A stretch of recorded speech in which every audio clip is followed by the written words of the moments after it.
ಸರ್ಕಾರ ಪ್ರತಿಭಟನೆ ಮಾಡಲಿಕ್ಕೆ ಹೋಗ್ತಾರೆ ಸರ್ಕಾರಿ ನೌಕರರು. ಸರ್ ಡಿಸಿಎಂ ಸರ್ ಅದು ಕ್ಯಾಬಿನೆಟ್ ಮುಂದೆ ಬಂದು ಚರ್ಚೆ ಆಗಬೇಕು. ಚರ್ಚೆ ಆದ್ಮೇಲೆ ವಿಲ್ ಟೇಕ್ ಎ ಡಿಸಿಷನ್. ನಾಳೆ 17% ಕೊಡಕ್ಕೆ ಒಪ್ಕೊಂಡಿದೀವಿ. ಮಾಡ್ತಾರೆ 17% ಅವರು ರೆಕಮೆಂಡ್ ಮಾಡಿದ್ದಾರೆ.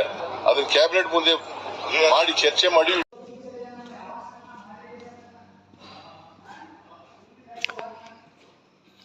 ಸೊ ವೀಕ್ಷಕರೇ, ನೀವು ಕೇಳಿರ್ಬೋದು ಮಾನ್ಯ ಮುಖ್ಯಮಂತ್ರಿಗಳು 7ನೇ ವೇತನ ಆಯೋಗದ ಕುರಿತು ಪ್ರೆಸ್ ಮೀಟಿಂಗ್ನಲ್ಲಿ ಹೇಳಿರುವ ಮಾಹಿತಿ. ಸೊ ಮೊನ್ನೆ ನಡೆದ ಕ್ಯಾಬಿನೆಟ್ ಮೀಟಿಂಗ್ನಲ್ಲಿ 7ನೇ ವೇತನ ಆಯೋಗದ ಅನುಷ್ಠಾನ ಆಗುತ್ತೆ ಅನ್ನೋದರ ಬಗ್ಗೆ ರಾಜ್ಯ ಸರ್ಕಾರಿ ನೌಕರರು ಹೋಪ್ ಇಟ್ಟಿದ್ದರು. ಬಟ್ ಇನ್ನೂ ಕೂಡ 7ನೇ ವೇತನ ಆಯೋಗದ ಕುರಿತು ಅನುಷ್ಠಾನದ ಕುರಿತು ಯಾವುದೇ ಮಾಹಿತಿ ಬರ್ತಾ ಇಲ್ಲ. ನೀವು ನಿಮ್ಮ ಅನಿಸಿಕೆ ಏನಿದೆ, 7ನೇ ವೇತನ ಆಯೋಗ ಯಾವಾಗ ಅನುಷ್ಠಾನ ಆಗಲಿದೆ ಅನ್ನೋದರ ಬಗ್ಗೆ ಮಾಹಿತಿಯನ್ನು ಕಮೆಂಟ್ ಬಾಕ್ಸ್ನಲ್ಲಿ ತಿಳಿಸಿ. ಅದರ ಜೊತೆಗೆ ನಾಳೆ ನಡೆಯಲಿರುವ ರಾಜ್ಯ ಸರ್ಕಾರಿ ನೌಕರ ಸಂಘದ ಸಭೆಯಲ್ಲಿ ಮುಂದಿನ ತೀರ್ಮಾನ ಮುಂದೆ ಮಾಡೋದಾದರೂ ಏನು ಅನ್ನೋದರ ಬಗ್ಗೆ ಒಂದು ಮೀಟಿಂಗ್ನಲ್ಲಿ ಡಿಸ್ಕಷನ್ಸ್ಗಳಿರುತ್ತೆ.